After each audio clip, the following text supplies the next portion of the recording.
But those kinds of old-fashioned ways of thinking have prevented us from growing, don't you think? Yeah, and so we're in the middle of having like a paradigm shift. The paradigm shift is going from, oh my gosh, what will people think if they find out that I'm struggling, to, of course I'm struggling because I'm growing. And it's smart and healthy to get all the help and information I can get so I can be the best person and develop the best marriage and have the best family I can possibly have. That's the paradigm shift that we're in the middle of. Are you willing to get on the bandwagon for this? That was the worst response I've ever heard. Let's try that again. Yawn, don't say anything. I know Yawn is always going to say yes because he's on the same bandwagon as me. I know this already. How about the rest of you? Are you willing to try to make that paradigm shift? Yes. Okay. So this talk is called Tweaking Your Speaking because we all need a little help in our communication skills, right? Anybody here ever had a hard time connecting with their husband or wife? Yeah, just a few of you? Yeah. Okay. Yeah. Sometimes, no matter how much we love each other, we just can't seem to get our heart and mind across to that person that we love the most, right? So I wanted to, let me see. Okay. There we go. Quite a few years ago, I was working in the school system, and I worked in second grade as a teaching assistant. And so teaching assistants always have to do recess, right? So when it's indoor recess, that's the worst, because that means you have to stay in with the kids, and they just run around like crazy people. So the good thing is that the girls usually sit down in color. The guys are the ones, the little boys are the ones that run around and drive you crazy. So I was walking around talking to the kids, and I saw this little girl drawing this. This is what she was drawing. I'm like, what is this? I was so inspired. I said, what is this? She said, well, I'm writing it for my mommy. I said, can I see what's inside? Because it was folded over. It was like she was making a card. So this is what was inside. Once, there was a boy and a girl that licked each other. I thought that was cute. I did not change that. That's what she wrote. So they got married, and they raised a happy family. I thought, this girl gets it. This is the principle right there. A lick, you get married, you have kids. That's it. So I asked her if I could have it, and she gave it to me, and I've used it ever since because it's so perfect. But to me, it was just like a second grader. What are they, 7 in second grade? She got it. This is the purpose of life right here. However, even though we know that this is the purpose of life, sometimes it's not always that easy, right? The building a happy family part sometimes is a little challenging. So that's what I want to talk about. The things that get in the way. Even though we love each other, and we want to be happy, and we want to build good marriages, things get in the way. So what I want to talk about today is the things that get in the way that we can do something about. Because there's always things that get in the way that we can't really do anything about. Do you know what I mean? Like, your salary isn't sufficient. Okay. Or you have to work on Saturdays. I mean, there's certain things in life that you have to deal with. But there are a lot of things in life that we can change. That's what I want to focus on today. So I'm going to talk to you a little bit about some communication attributes or experiences that we all have, and some mistakes that we sometimes do that make communication more difficult than it has to be. So when I'm going through them, I don't want you to panic. Oh my gosh, I do that. I do that too. I do that. Oh my gosh. We do all of these things. All of us do these things. But the point is, as we become more aware of what we're doing, instead of just kind of living unconsciously, which is basically how most of us live, we can start to pay more attention to the way we are speaking and listening, and we can change that a little bit. We can tweak the way we speak, and that can make a huge difference in our relationships. Okay, so I'm going to go through them briefly, And I'll try to give you some examples so they make sense to you. There's 4 major communication danger signs that we want to look out for in the way we relate to the people that we love the most. A lot of these apply not just to our spouse, but also to our children, especially to our young adult children, our teenagers. So if you have teenagers in the home, or young adults, and I know most of you do, then you could pay attention to how you are communicating with them too, okay? So the first one is escalation, invalidation, negative interpretations, and, avoidance and withdrawal. So I'm gonna go through them a little bit so you can see if you're familiar with them. Probably you will be familiar with them in terms of your spouse. That's usually the case, isn't it? Yeah, my husband does that all the time. I never do that, but he does that all the time, right? So you might be familiar with them because your spouse does these things. So escalation is when, it just heats up, right? Our give and take starts out pretty calm. Honey, did you remember to pick up the dry cleaning? You didn't? Well, it was the only thing I asked you to do. And then 5 minutes down the road, you're yelling at each other about something completely different. Does that sound familiar to anyone? Yeah, so that would be escalating. And there's different kinds of escalating. Sometimes it's verbal escalating. In other words, we start talking nicely and end up talking not so nicely. Sometimes it's emotional. We start out very calm. Did you pick up the dry cleaning, honey? And we end up yelling. So our emotions get more escalated. And sometimes the actual content of what we talk about escalates. So what I mean by that is sometimes you might start out, you might not, I don't want to say that you might start out fighting about something, because you would start out talking about something and find yourself fighting about something. But the content changes in that the foundation of security gets taken away. What I mean by that is, say, for example, I can't stand this anymore, I'm leaving.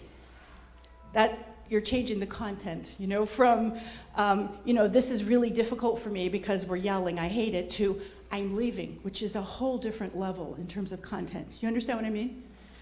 So some of us do that sometimes, and it makes it difficult for when that foundation is taken away. So one thing I like to recommend to couples is to never say that. Never say that I'm leaving or that I can't, I want a divorce. You know what I'm saying? Even in anger, because that just opens the door to too much and takes away that confidence. Invalidation is when, this one's a little bit harder to see. Escalating is usually pretty visible. You just get more and more upset with each other. But invalidation is harder to recognize, but it's very painful when when it's happening to us. So invalidation would be something like, I would say, I had a very hard day at work today. And my husband would say, well, what's wrong? I mean, your job is so much easier than mine. I'm like, no. Yeah, but today was really hard because my boss got mad at me.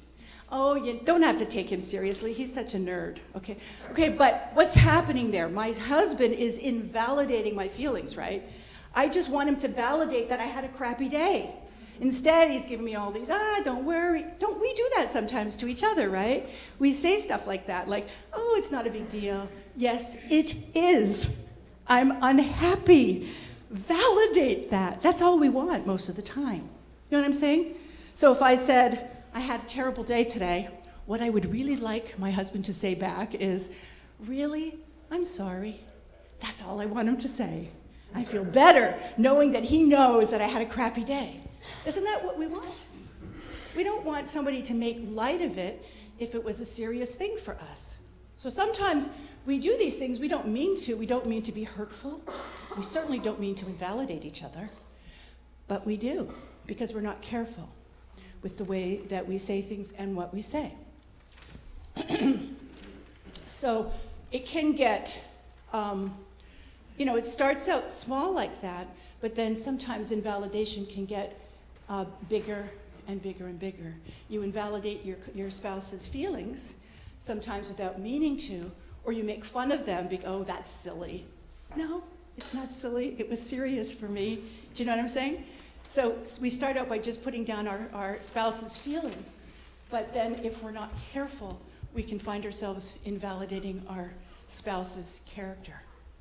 You always do that. I can't trust you. You never remember to take the laundry out. You know, like we just start making these statements that put people in boxes, and it makes it really hard for other people to change. And then we start feeling like, wow, he doesn't really respect me. Or she doesn't respect what I do. I'm working so hard and she has no idea. And then we find ourselves like feeling so lonely, even though we love each other and we're living in the same house and we're working really hard to make each other happy, but we're missing the connection. Do you understand what I'm saying? Does it sort of sound a bit familiar? No, probably nobody's ever experienced that. So sometimes it's subtle, and sometimes it's way more obvious. And you've all experienced being in a room when somebody was doing that in an extreme way to their spouse or to their young adult child, right? And you cringe when you hear it. You can't believe that someone is going to talk like that to the person that they're married to, right? Yeah. But the point is not to think about what other people are doing, but to think about what we do, you know? So do I do that? Of course, I'm not that extreme. I would never call my spouse a name, right? We all have a little bit of self-restraint, but we might make fun of them. We might discount their feelings. We might not really listen. And after a while, it starts to wear on you, okay? Another one is negative interpretations, and this is also subtle and sometimes hard to see. And it often, it's difficult because sometimes, you know, we perceive things depending on how we're feeling, right? So if I'm feeling really good about myself, here's a great example about a negative interpretation. If I feel really good about myself and very loved by my spouse, and he comes home one day and says, honey, I just bought you a subscription to the local gym so that you can work out. Now, if I'm feeling really good about myself, I might think, isn't that great? My husband loves me, wants me to get healthier, wants me to lose weight, wants me to feel good about myself. Yeah? But if I'm not feeling good about myself, and I'm not feeling secure in my husband's love, I might have a different interpretation of that, right? I might think, he thinks I'm fat, he hates me, he doesn't love me, I don't know what to do. Am I going to be motivated to go to the gym? I don't think so. I don't think so. Not if I'm having a negative interpretation, right? So this happens a lot because the connection is severed somehow emotionally, and because we just don't feel the love. So sometimes it's easy for us to just interpret something that our spouse is saying or doing in a negative way. So sometimes the assumptions that we make aren't fair, and they're not based on reality, but they still hurt, you know? And again, that's why it's hard to detect it, because especially your spouse, if you're having a negative interpretation of something that your husband just said to you, and you try to explain it to him, and he has no idea. Anybody have this experience? He has no idea what you're saying, because he is confident that he loves you, but you think he doesn't love you because he just said this in this way, la-di-da. Okay, there's a woman over here that knows what I'm talking about. Okay. So we want to be careful that we don't do that with each other, okay? It's because when we have this kind of, you know, negative kind of interpretation, we hear everything differently. We hear it more negatively than it was meant, and we believe the worst instead of the best. We assume that our spouse doesn't like us or doesn't appreciate us or doesn't trust us. And also, you know the Pygmalion theory? You all know that Pygmalion theory? That's an example of seeing what we expect to see. This was a research project that was done maybe 20 years ago in the field of education. Do we have any teachers here? No teachers? One teacher. You must know this. Yeah. exactly, or what other people think you are. This is pretty huge. They did this research project where they had 3 groups of children, all with average intelligence. They split them into 3 groups, and randomly, and then they told the 3 different teachers that were going to have these kids in their classes, they told this teacher, your kids are above average. They told another teacher, your kids are just regular average, they're all doing pretty good. And they told the other teacher, your kids are all below average kids.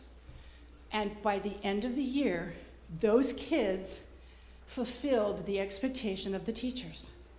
That's how big a deal this is. You know, we see what we expect to see.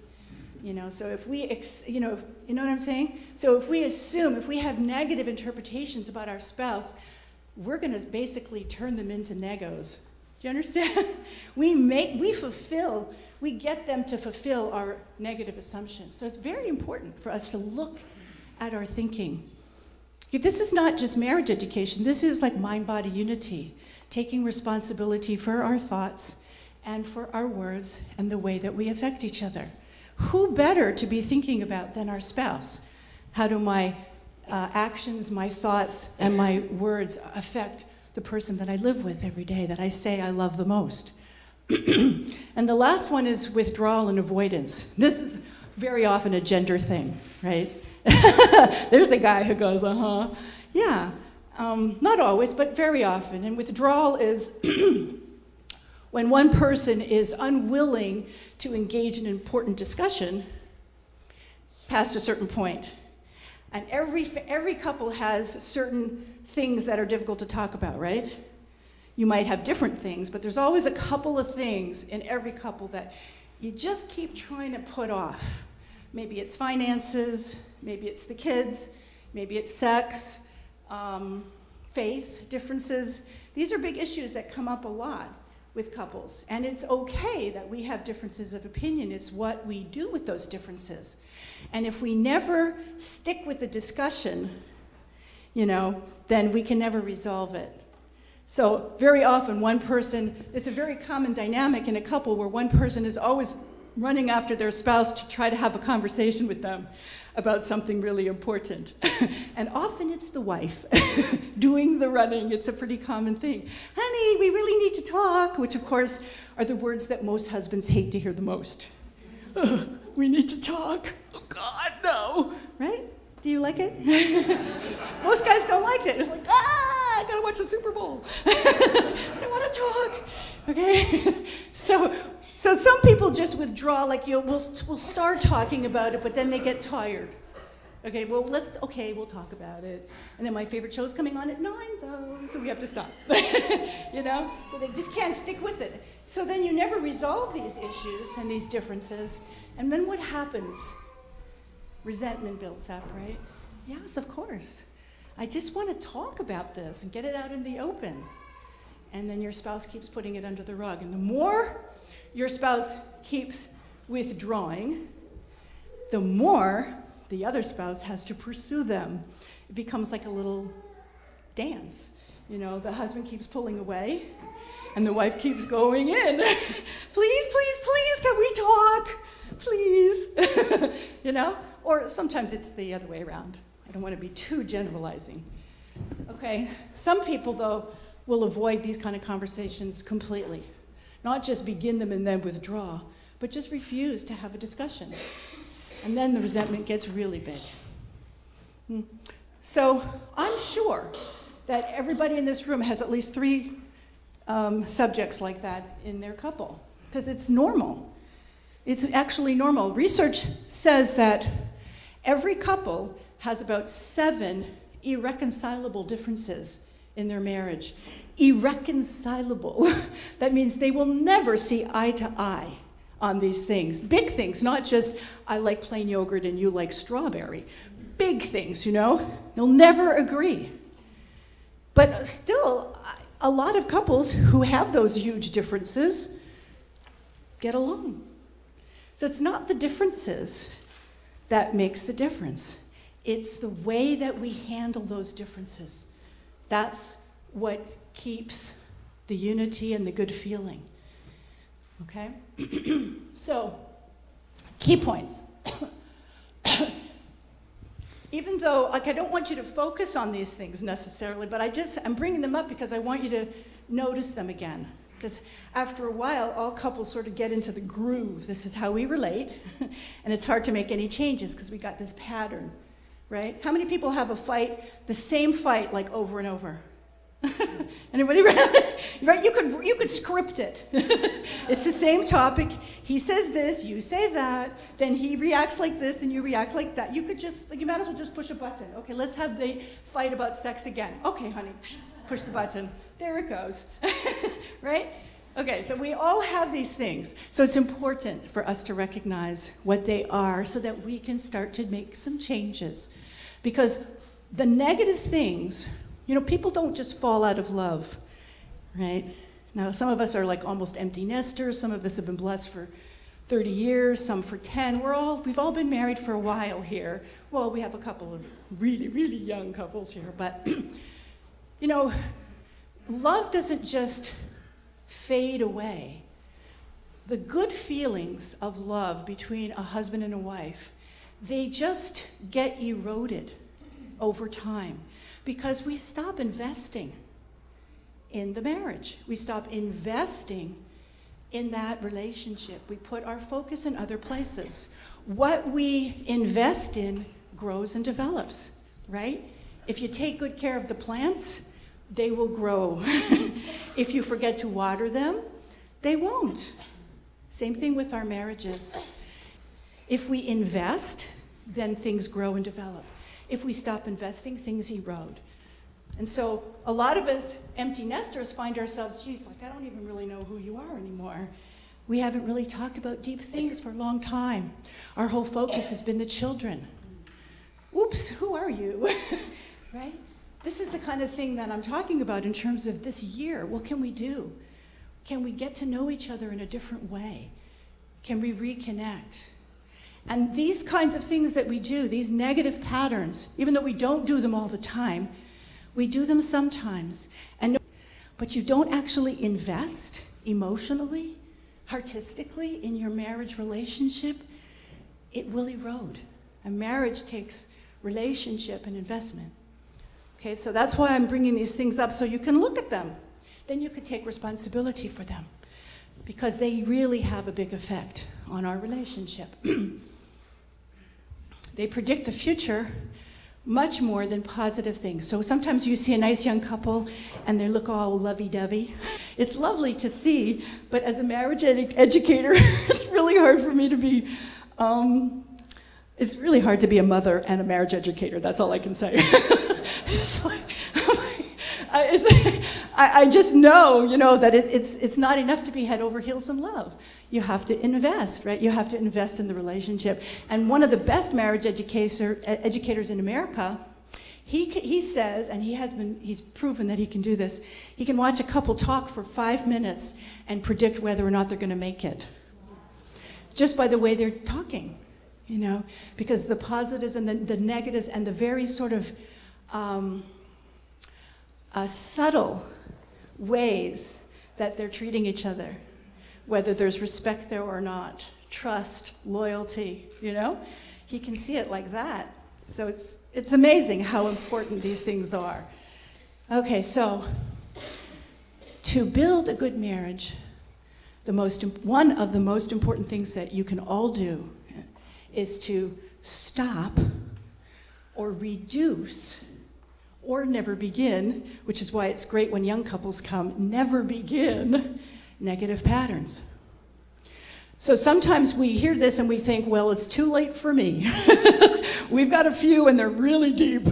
I don't know, right? But it's never too late to make changes in your relationship. It's never too late, never.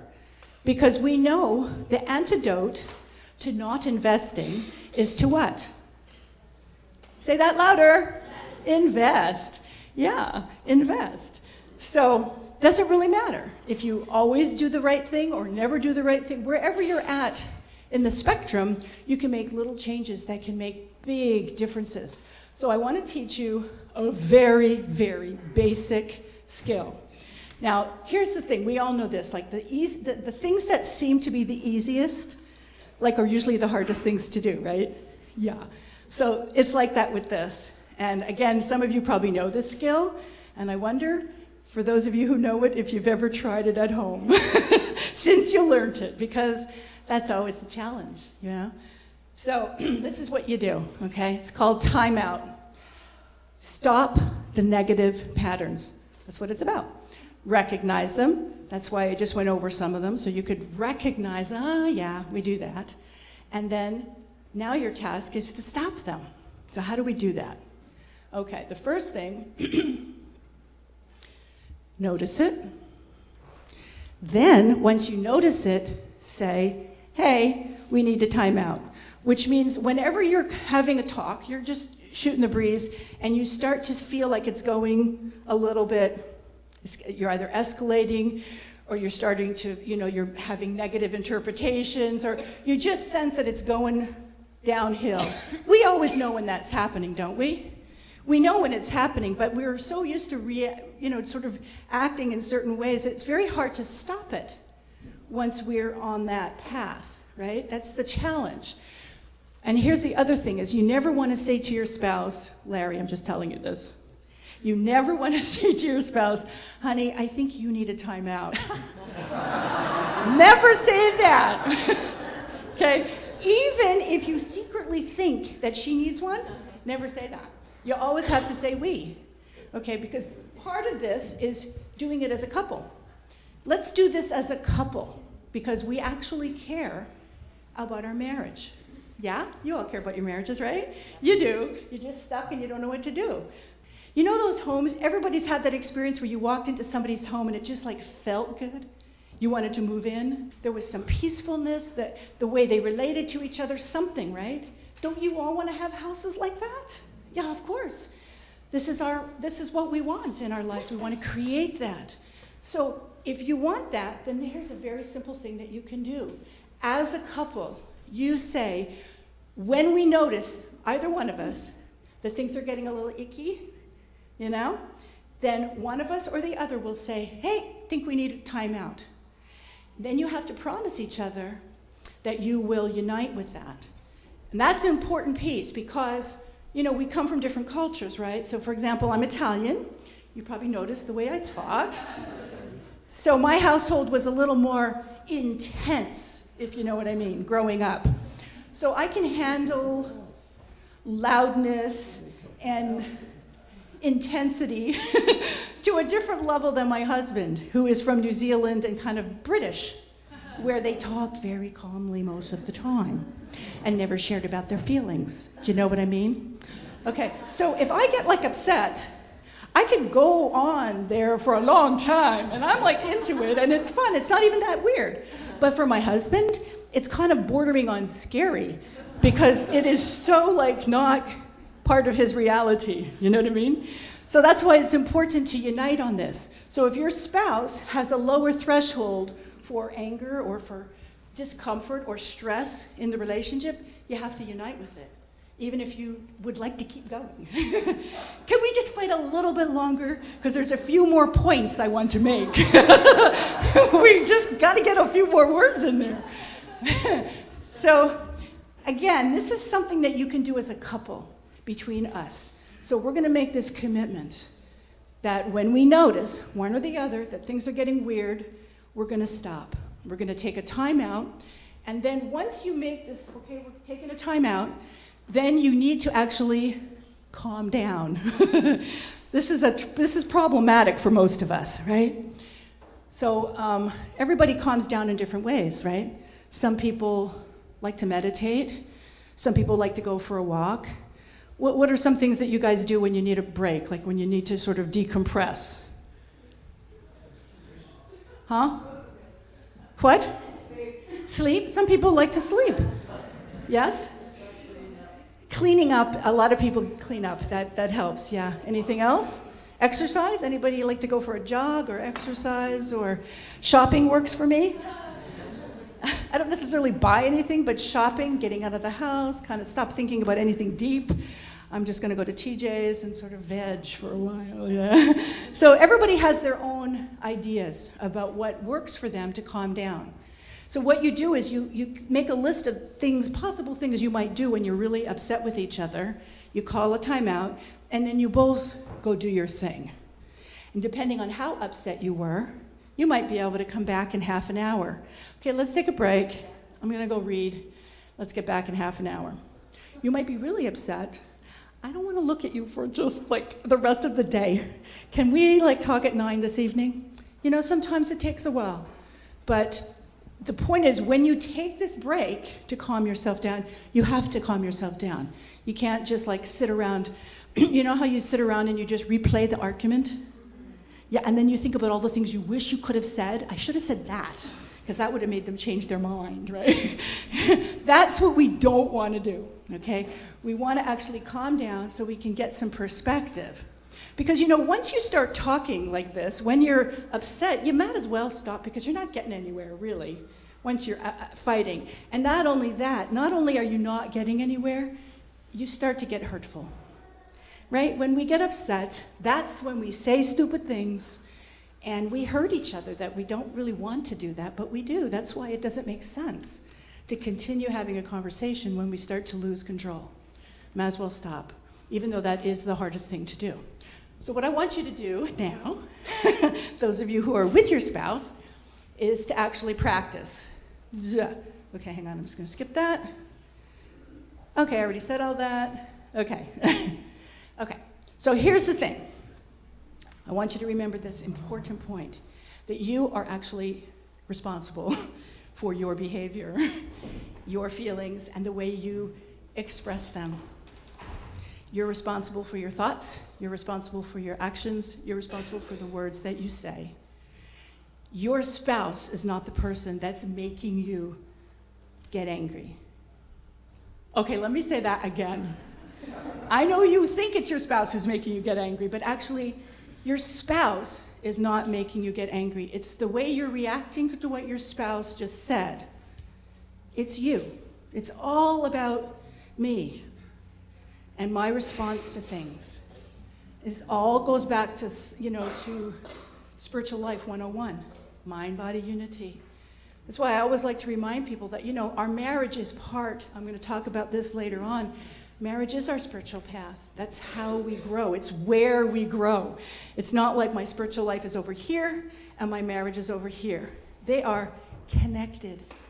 That's why you can't just say, I'm a very deep, loving spiritual person, I just don't like my husband. That doesn't make sense. That's where all the challenges are going to be, because that's how I can grow, you know?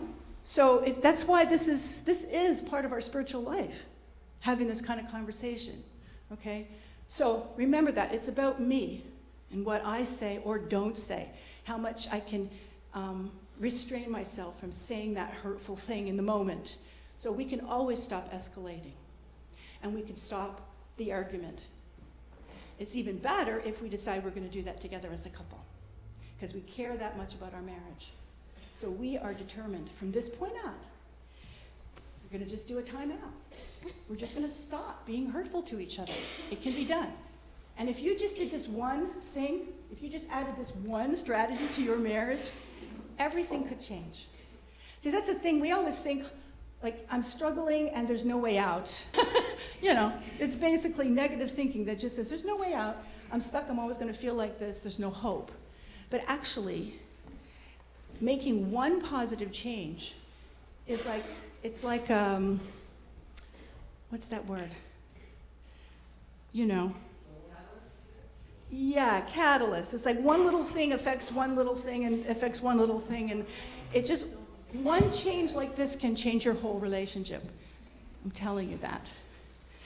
It's not that hard. It's hard to do this, but it's not that hard. That's why this is a really key strategy, especially for young people, because wow, if you could just stop it right now, it'd be great. But for us too, we can decide right now today, we're just going to take responsibility because we care about each other enough.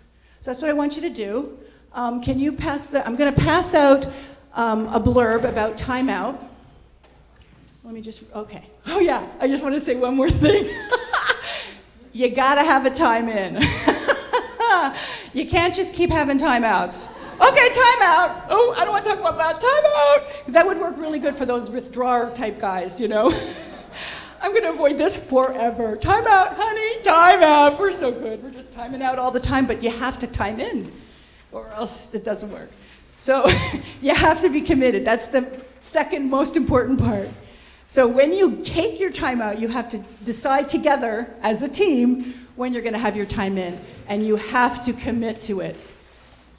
Okay? You with me there? Yeah, that's the most important point. Time in, commit to the time in. Be realistic, you know, because I recognize we have children, we have lives, we have jobs, we have commitments, so we can't always, life isn't linear. So it's like, okay, we're gonna take a time out, and then you're gonna go to work, I'm gonna go to work, we're gonna come home, we're gonna make dinner, we're gonna give 3 kids a bath, and I'm gonna have a conference call, and then we'll have our time in. Because that's our life, right? It's not like, it's like that. So you have to commit to it and decide on it before you split up, okay? And again, this is something that ideally you agree on as a couple. And like I said earlier, this is something that you can do with your kids. And I have done this. My husband and I, actually, this is hysterical because my husband is a typical guy who thinks, even though he's married to me, and constantly like buying me these fantastic marriage ed books, he's like, yeah, you know, he hasn't read one. It's like, I learned it from you, you know? But one time when my daughter was about 16, and she's 23 now, she probably doesn't even remember this, but one time she was around 16 and she wanted to do something. I don't even remember what it was, but I didn't want her to do it. Do you know what I mean? It was one of those typical parents and teenage disagreements. I was freaked, and my husband and I were both like, and so we just kept putting off the discussion. You know how you ever do that with your teenagers? Okay. Okay, well, let's talk about it later. Let's talk about it tomorrow. We just kept putting it off because we knew it was going to be a huge fight because she wanted to do this and we didn't want her to do this. So we just basically were not doing a good job of, you know, taking responsibility.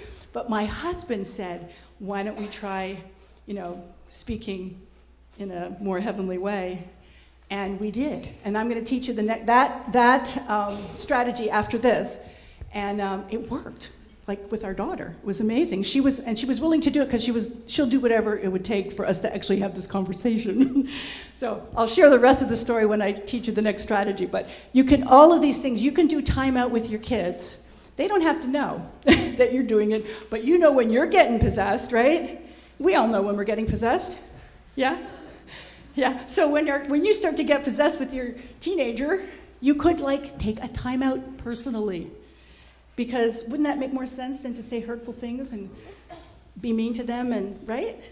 Because we get crazy sometimes because we're so afraid, right? I tell all the young people that come and talk to me, and they all tell me how crazy their parents are. Of course, I also talk to the parents who tell me how crazy their young people are. But when I talk to the young people, I always tell them, all the dumb, weird, crazy things that your parents do is because they're scared. That always seems to help them, and it's true, right? All the stupid stuff that we say to our kids, it's because we're scared. And actually, a lot of the mean things that we say to each other is because we're scared too, right? Yeah, we're scared. We're scared of something in terms of our relationship with our spouse, don't you think? I'll talk about that later. Okay. All right, so the point about this is that it encourages you working as a team. And that's really a healthy thing for you to do. You're on the same side. When we're fighting, we put ourselves on opposite sides, don't we? I'm on this side and you're on that, and we don't agree. But by calling a timeout, you're putting yourself on the same side. You're saying, our marriage is important to us, so we're going to call a timeout. It's a very positive, strengthening thing to do as a couple. So I want you to try it, okay? Alrighty.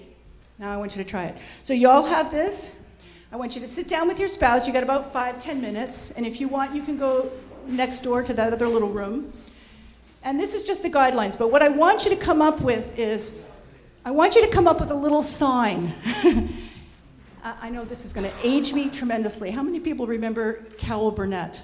She's really old, right? I'm like, I know. Young people don't even know who she is. But she used to have this little sign that she did at the end of her TV show, and she'd always go like this.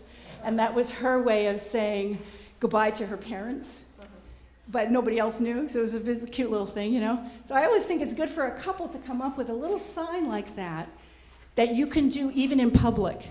Because you know, like when you ever have that experience where you're in public and you're starting to escalate, kind of getting close to a fight with your spouse in public? There's nothing worse, right? Because here you are, right? So it's good to have a little sign, like, or I don't know, anything. You could come up with a little physical sign. Yeah, that's a good one. Okay, thanks, Larry. Or you could come up with a verbal sign. You could say, you know, something that you could say that would be a key that only your spouse would understand, which would be your way of saying, oh, we're in dangerous water here, let's take a time out, you know? So that's the first thing I want you to do is come up with a sign, either a physical or a verbal sign. Like my husband used to say, when we did this, we would say, oops, I thought we were on the same team.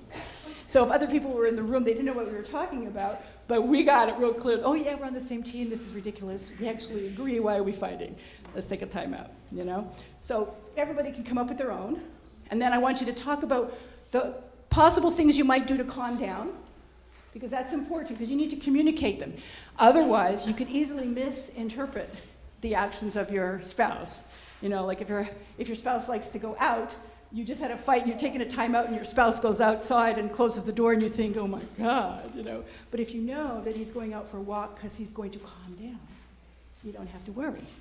So it's good to share that with each other. Is there something else? Yeah, that's it. Make a commitment. Come up with a sign, verbal or physical.